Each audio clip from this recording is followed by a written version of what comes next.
한 장의 카드가 세계 최대 비극을 예언했다고 믿으시겠습니까? 1994년에 출시된 일루미나티 카드 게임에는 쌍둥이 빌딩이 무너지는 모습이 그려져 있었습니다. 그로부터 7년 후 9.11 테러가 발생했죠. 우연의 일치일까요? 아니면 더 깊은 무언가가 있는 걸까요? 하지만 오늘 이야기는 단순한 음모론이 아닙니다. 금융시장을 움직이는 거대한 손들의 실제 이야기거든요.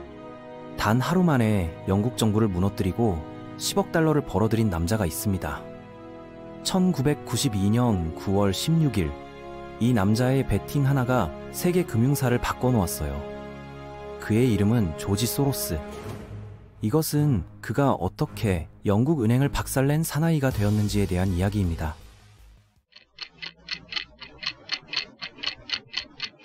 월스트리트의 전설적인 투자자 짐 로저스가 처음으로 조지 소로스를 만났을 때 그는 이 만남이 세계 금융사를 바꿀 것이라고는 상상도 못했습니다. 1970년 뉴욕의 한 작은 투자회사에서 벌어진 이 운명적 만남은 이후 수십 년간 전 세계 경제를 뒤흔들 파트너십의 시작이었죠. 짐 로저스는 조지 소로스와는 정반대의 배경을 가진 인물이었습니다. 엘라베마주 데모폴리스라는 작은 시골 마을에서 태어난 그는 미국 남부의 보수적인 환경에서 자랐어요. 어린 시절부터 뛰어난 두뇌를 보였던 로저스는 예일 대학교에서 역사학을 전공한 후 옥스퍼드 대학교에서 정치학, 철학, 경제학을 공부했습니다. 이런 학문적 배경은 그에게 세계를 바라보는 독특한 시각을 제공했죠. 로저스가 월스트리트에 발을 들여놓았을 때 그는 이미 남들과는 다른 투자 철학을 가지고 있었습니다. 그는 단순히 차트와 숫자만 보는 것이 아니라 세계 각국의 정치적, 경제적, 사회적 변화를 종합적으로 분석했어요. 이런 접근 방식은 당시로서는 매우 혁신적이었죠. 반면 조지 소로스는 헝가리에서 태어나 나치의 박해를 피해 영국으로 망명한 인물이었습니다. 런던 경제대학에서 철학자 칼 포퍼의 가르침을 받으며 그는 열린 사회와 반증 가능성이라는 개념에 깊이 매료되었어요. 이러한 철학적 바탕은 그의 투자 이론인 재귀성 이론의 토대가 되었죠. 소로스의 재귀성 이론은 간단히 말해서 이렇습니다. 시장 참가자들의 인식과 실제 현실 사이에는 항상 괴리가 존재하며 이 괴리가 시장의 움직임을 만들어낸다는 것이에요. 예를 들어 사람들이 어떤 통화가 약해질 것이라고 믿으면 그들은 실제로 그 통화를 팔기 시작하고 결국 그 통화는 정말로 약해지게 됩니다. 즉 인식이 현실을 만들어내는 것이죠. 1970년 두 사람이 만났을 때 로저스는 소로스의 이런 철학적 접근에 깊은 인상을 받았습니다.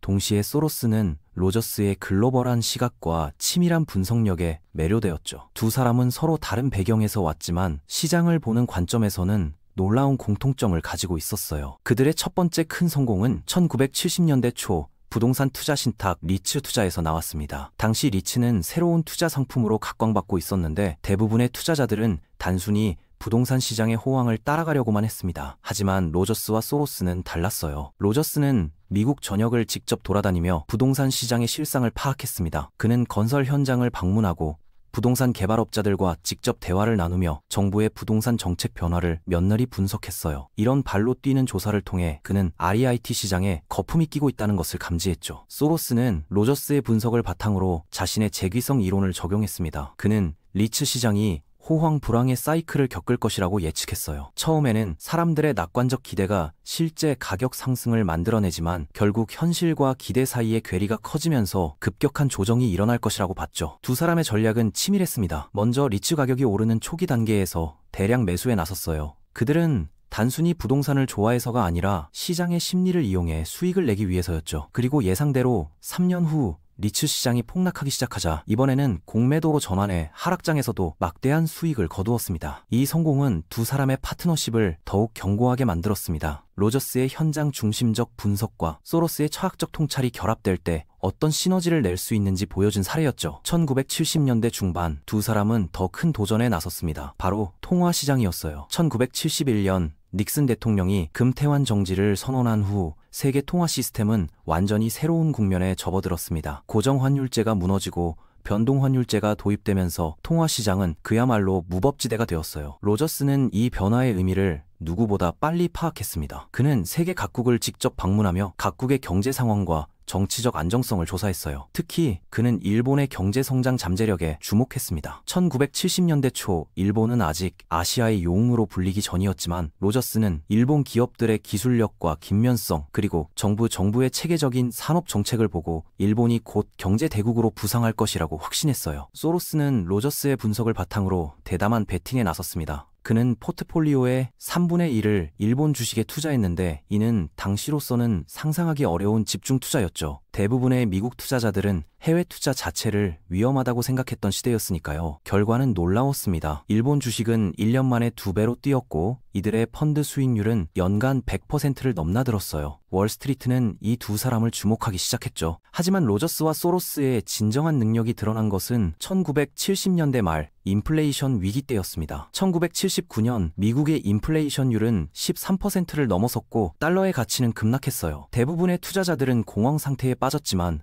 이 두 사람은 오히려 기회를 봤습니다. 로저스는 연방준비제도의 새 의장으로 취임한 폴 볼커의 성향을 면밀히 분석했습니다. 볼커는 인플레이션을 잡기 위해서라면 경기 침체도 감수하겠다는 강경파였어요. 로저스는 볼커가 금리를 대폭 인상할 것이라고 예측했고 이것이 채권 시장에 어떤 영향을 미칠지 계산했습니다. 소로스는 이 분석을 바탕으로 역수익률 곡선 현상이 일어날 것이라고 봤습니다. 금리가 급격히 오르면 단기 채권의 수익률이 장기 채권보다 높아지는 현상이 발생하는데 이때 장기 채권에 투자하면 큰 수익을 얻을 수 있다는 계산이었죠. 두 사람은 전 재산을 걸고 장기 국채에 베팅했습니다. 주변 사람들은 모두 미쳤다고 했지만 그들의 예측은 적중했어요. 볼커가 금리를 20%까지 끌어올리자 장기 채권 가격이 급등했고 이들은 단 몇 달 만에 수십억 달러의 수익을 거두었습니다. 1980년대에 들어서면서 로저스와 소로스의 명성은 절정에 달했습니다. 그들이 운용하는 퀀텀 펀드는 10년간 연평균 35%의 수익률을 기록했는데 이는 같은 기간 S&P 500 지수 수익률의 3배가 넘는 수치였어요. 하지만 성공이 계속되면서 두 사람 사이에는 미묘한 균열이 생기기 시작했습니다. 소로스는 점점 더 큰 위험을 감수하려 했고 로저스는 보다 신중한 접근을 선호했어요. 특히 레버리지 사용에 대한 견해 차이가 컸죠. 소로스는 확신이 설 때는 10배, 20배의 레버리지도 마다하지 않았습니다. 그에게는 틀릴 수도 있다는 인식이 오히려 더 과감한 베팅을 가능하게 했죠. 틀렸을 때 빨리 손절하면 된다는 생각이었어요. 반면 로저스는 레버리지의 위험성을 경고했습니다. 아무리 분석이 정확해도 타이밍이 맞지 않으면 큰 손실을 볼 수 있다는 것이 그의 지론이었어요. 실제로 1980년 소로스가 미국 경제의 침체를 예측하고 대규모 베팅을 했다가 8천만 달러의 손실을 본 사건이 있었는데 이때 로저스는 예측은 맞았지만 타이밍이 틀렸다며 소로스의 성급함을 지적했습니다. 결국 1980년 로저스는 쿼텀 펀드를 떠나기로 결정했습니다. 공식적으로는 새로운 도전을 위해라고 했지만 실제로는 소로스와의 투자 철학 차이 때문이었죠. 10년간의 화려한 파트너십이 막을 내리는 순간이었어요. 로저스가 떠난 후 소로스는 혼자서 퀀텀 펀드를 운영해야 했습니다. 처음에는 어려움을 겪었지만 곧 새로운 파트너를 찾았어요. 바로 스탠리 드러켄 밀러였죠. 드러켄 밀러는 로저스와는 또 다른 스타일의 투자자였습니다. 그는 기술적 분석과 거시 경제 분석을 결합한 독특한 방법론을 가지고 있었고 소로스의 재기성 이론을 더욱 정교하게 발전시켰어요. 1980년대 후반 소로스와 드러켄 밀러 콤비는 새로운 전성기를 맞았습니다. 그들의 가장 큰 성공작은 1985년 플라자 합의를 예측한 것이었어요. 미국, 일본, 독일, 프랑스, 영국의 재무장관들이 모여 달러 가치를 인위적으로 낮추기로 합의한 이 사건을 그들은 미리 예측하고 엔화와 마르크화에 대량 투자했습니다. 결과는 대성공이었습니다. 달러는 엔화 대비 25% 이상 하락했고 소로스는 단 1년 만에 1억 5천만 달러의 수익을 거두었어요. 이때부터 소로스는 통화 투기의 제왕이라는 별명을 얻게 되었죠. 하지만 진짜 전설은 1987년 블랙 먼데이 때 만들어졌습니다. 10월 19일 다우지수가 하루에 22% 폭락한 이날 소로스는 미리 주식을 공매도해 놓았다가 엄청난 수익을 거두었어요. 문제는 그 다음이었죠. 시장이 폭락한 후 소로스는 이제 바닥이다 라고 판단하고 대량 매수에 나섰습니다. 하지만 시장은 예상보다 훨씬 오래 침체되었고 소로스는 유동성 위기에 빠졌어요. 이때 월스트리트의 다른 트레이더들은 큰 고래가 위험에 빠졌다며 소로스를 상대로 한 공격적 거래에 나섰습니다. 소로스는 SP 선물을 195달러에 팔았는데 시장이 마감될 때는 240달러로 올라가 있었어요. 하루에 수십억 달러의 손실이었죠. 이 사건으로 소로스는 시장에서는 영원한 승자가 없다는 교훈을 뼈저리게 느꼈습니다. 1980년대 말 소로스는 점점 더 큰 그림에 관심을 갖기 시작했습니다. 단순히 돈을 버는 것을 넘어서 자신의 철학을 현실에 적용하고 싶어 했죠. 그는 칼 포퍼의 열린 사회 개념을 바탕으로 오픈 소사이어티 재단을 설립했어요. 처음에는 작은 자선 활동으로 시작했지만 곧 소로스의 재단 활동은 국제 정치에 큰 영향을 미치기 시작했습니다. 특히 동유럽의 민주화 과정에서 그의 역할은 결정적이었죠. 헝가리, 폴란드, 체코슬로바키아 등에서 민주주의 운동을 지원했고 결국 베를린 장벽 붕괴에도 간접적으로 기여했어요. 하지만 소로스의 진짜 전설은 1992년 9월 16일 이른바 검은 수요일에 만들어졌습니다. 이날 소로스는 영국 파운드를 상대로 한 공격으로 하루에 10억 달러를 벌어들였고 영국 중앙은행을 무너뜨린 남자라는 별명을 얻었어요. 사건의 발단은 유럽 통화제도 EMS였습니다. 영국은 1990년 EMS에 가입하면서 파운드 가치를 독일 마르크에 연동시켰는데 소로스는 이것이 지속 불가능하다고 봤어요. 영국의 인플레이션율은 독일보다 높았고 경제 성장률은 낮았습니다. 이런 상황에서 파운드를 높은 가치로 유지하는 것은 무리라는 판단이었죠. 소로스는 먼저 100억 달러 규모의 파운드를 빌려서 마르크로 바꿨습니다. 동시에 영국 주식을 공매도 하고 독일과 프랑스 주식을 매수했어요. 이는 파운드가 평가절하되면서 영국 경제가 타격을 받을 것이라는 예측에 기반한 전략이었습니다. 영국 중앙은행은 소로스의 공격을 막기 위해 필사적으로 저항했습니다. 하루에 2번이나 금리를 올려 15%까지 끌어올렸고 시장에서 파운드를 대량 매수했어요. 하지만 소로스의 공격은 멈추지 않았고 결국 영국 정부는 EMS 탈퇴를 선언할 수밖에 없었습니다. 파운드는 하루에 15% 폭락했고 소로스는 10억 달러의 수익을 거두었어요. 영국 정부는 35억 달러의 손실을 봤죠. 이 사건으로 소로스는 한 개인이 한 나라의 통화 정책을 바꿀 수 있다는 것을 증명했습니다. 하지만 소로스의 영향력은 여기서 끝나지 않았습니다. 1997년 아시아 외환 위기 때도 그의 그림자가 드리워졌어요. 태국 바트와부터 시작된 위기가 인도네시아, 말레이시아, 한국까지 번져나갔는데 많은 사람들이 소로스의 투기 공격이 원인이라고 지목했습니다. 실제로 소로스는 아시아 통화들이 과대평가되어 있다고 보고 대규모 공매도에 나섰어요. 특히 태국의 경우 부동산 버블과 경상수지 적자가 심각한 상황이었는데 소로스는 이를 간파하고 바투와 공격에 나선 것이죠. 말레이시아의 마하티르 총리는 소로스를 경제 전범이라고 비난했고 태국과 인도네시아 정부도 소로스를 원망했습니다. 하지만 소로스는 나는 단지 시장의 비효율성을 이용했을 뿐이라며 자신의 행동을 정당화했어요. 이런 논란 속에서도 소로스의 투자 수익률은 계속 상승했습니다. 1990년대 퀀텀 펀드의 연평균 수익률은 30%를 넘었고 소로스의 개인 자산은 100억 달러를 넘어섰어요. 하지만 2000년 닷컴 버블 붕괴 때 소로스도 큰 타격을 받았습니다.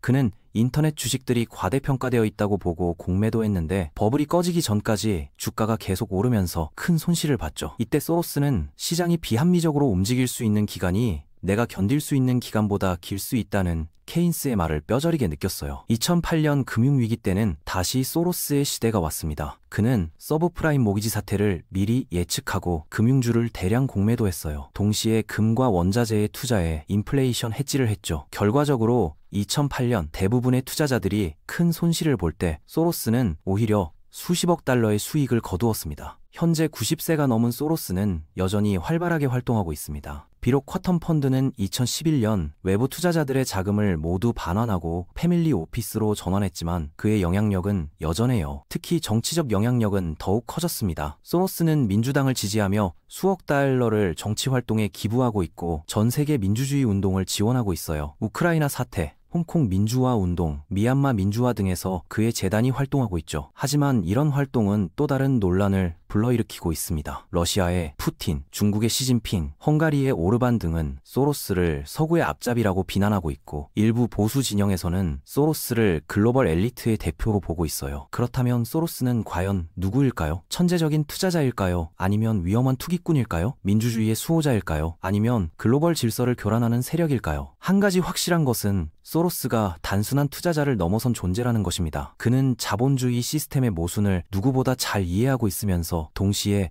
그 시스템을 통해 막대한 부를 축적했어요. 그리고 그 부를 이용해 세상을 자신이 생각하는 방향으로 바꾸려 하고 있죠. 소로스의 재귀성 이론을 다시 생각해보면 그 자신이 바로 시장에 영향을 미치는 주체가 되었습니다. 그의 말 한마디, 그의 투자 한 번이 전 세계 시장을 움직여요. 그는 더 이상 시장을 관찰하는 사람이 아니라 시장을 만드는 사람이 된 것이죠. 이런 막강한 영향력을 가진 개인이 존재한다는 것 자체가 현대 자본주의의 특징을 보여줍니다. 국경을 넘나드는 자본의 힘, 정보의 비대칭성, 레버리지의 마법 등이 결합되어 소수의 개인이 전 세계에 영향을 미칠 수 있게 된 것이에요. 하지만 소로스 자신도 이런 시스템의 위험성을 경고하고 있습니다. 그는 시장 근본주의를 비판하며 시장만으로는 모든 문제를 해결할 수 없다고 주장해요. 정부의 적절한 개입과 시민사회의 견제가 필요하다는 것이 그의 지론이죠. 특히 그는 자신이 속한 금융업계를 가장 신랄하게 비판합니다. 금융시장은 본질적으로 불안정하다. 투기 자본은 사회에 도움이 되지 않는다는 식으로 말이에요. 이런 모습은 마치 시스템 내부의 반역자 같기도 합니다. 소로스와 짐 로저스의 관계를 다시 돌아보면 두 사람의 차이가 더욱 명확해집니다. 로저스는 철저히 시장 중심적 사고를 했어요. 그는 정부의 개입을 최소화하고 시장의 자율성을 믿었죠. 반면 소로스는 시장의 한계를 인정하고 정치적 개입을 통해 시장을 보완하려 했습니다. 로저스가 퀀텀 펀드를 떠난 후의 행보도 이런 차이를 보여줍니다. 로저스는 순수하게 투자에만 집중했고 정치적 활동은 거의 하지 않았어요. 그는 세계를 여행하며 투자 기회를 찾고 원자재와 신흥국에 투자하는 것으로 유명해졌죠. 반면 소로스는 점점 더 정치적 색깔을 강하게 드러냈습니다. 그는 부시 대통령을 강력히 비판했고 오바마와 힐러리 클린턴을 지지했어요. 트럼프 시대에는 더욱 적극적으로 반대 활동에 나섰죠. 이런 정치적 활동은 소로스에게 새로운 적들을 만들어 주었습니다. 보수 진영에서는 소로스를 글로벌리즘의 화신, 국가 주권을 파괴하는 세력으로 보고 있어요. 일부 음모론자들은 소로스가 세계를 조종하는 그림자 정부의 일원이라고 주장하기도 하죠. 하지만 소로스 본인은 이런 비판에 대해 나는 단지 열린 사회를 만들기 위해 노력할 뿐이라고 답합니다. 그는 자신의 활동이 민주주의와 인권, 법치주의를 확산시키는 것이라고 믿고 있어요. 그렇다면 소로스의 진정한 유산은 무엇일까요? 투자 기법일까요? 아니면 사회 변화에 대한 기여일까요? 투자 측면에서 보면 소로스는 분명히 역사상 가장 성공한 투자자 중 한 명입니다. 그의 재기성 이론은 행동경제학의 발전에 기여했고 거시경제 투자 기법은 많은 헤지 펀드들이 따라하고 있어요. 특히 틀릴 수도 있다는 인식을 바탕으로 한 유연한 투자 철학은 많은 투자자들에게 영감을 주었습니다. 확신이 설 때는 과감하게 베팅하되 틀렸을 때는 빠르게 손절한다는 원칙은 이제 투자의 기본 원리가 되었죠. 하지만 사회적 측면에서의 유산은 더욱 복잡합니다. 소로스의 오픈 소사이어티 재단은 전 세계에서 수많은 민주화 운동을 지원했고 교육과 인권 증진에 기여했어요. 하지만 동시에 일부 국가들에서는 내정 간섭이라는 비판을 받고 있죠. 특히 동유럽에서의 활동은 양면성을 보여줍니다. 소로스의 지원으로 많은 나라들이 공산주의에서 벗어나 민주주의로 전환했지만 그 과정에서 경제적 혼란과 사회적 갈등도 발생했어요. 일부에서는 이를 서구식 민주주의의 강요라고 비판하기도 합니다. 중국에서의 활동도 마찬가지입니다. 소로스는 중국의 민주화를 지원했지만 중국 정부는 이를 내정 간섭으로 보고 있어요. 최근에는 시진핑 정권이 소로스를 국가의 적으로 규정하기도 했죠. 이런 논란에도 불구하고 소로스가 현대사에 미친 영향은 부정할 수 없습니다. 그는 단순히 돈을 번 것을 넘어서 세상을 바꾸려 했어요. 성공했든 실패했든 그의 시도 자체가 역사적 의미를 갖는 것이죠. 소로스의 이야기는 현대 자본주의의 모순을 그대로 보여줍니다. 개인이 국가보다 더 큰 힘을 가질 수 있다는 것, 자본의 이동이 정치적 변화를 만들어낼 수 있다는 것, 그리고 그런 힘을 가진 개인의 책임이 무엇인지에 대한 질문들 말이에요. 짐 로저스와의 파트너십에서 시작된 소로스의 여정은 이제 전 세계적 영향력을 가진 거대한 흐름이 되었습니다. 그가 만든 파도는 아직도 전 세계를 휩쓸고 있고 그 파도가 언제 어떻게 끝날지는 아무도 모르겠네요. 하지만 한 가지 분명한 것은 소로스라는 인물을 통해 우리는 현대 세계의 복잡성과 모순을 더 깊이 이해할 수 있다는 것입니다. 그는 단순한 성공담의 주인공이 아니라 우리 시대의 거울이자 질문 제기자인 셈이죠. 결국 조지 소로스와 짐 로저스의 이야기는 아직 끝나지 않았습니다. 그들이 만든 투자 기법과 철학은 계속 진화하고 있고 그들의 영향을 받은 새로운 세대의 투자자들이 또 다른 전설을 만들어가고 있어요. 그리고 그 과정에서 우리는 계속해서 질문해야 할 것입니다. 자본의 힘은 어디까지 허용되어야 하는가? 개인의 영향력은 어떤 한계를 가져야 하는가? 그리고 진정한 자유와 민주주의는 무엇인가? 이런 질문들에 대한 답을 찾는 것이 바로 소로스가 우리에게 남긴 가장 큰 유산일지도 모릅니다. 그의 삶과 투자 철학 그리고 사회적 활동을 통해 우리는 현대 자본주의 사회에서 개인이 가질 수 있는 힘과 책임에 대해 더 깊이 생각해 볼 수 있게 되었거든요.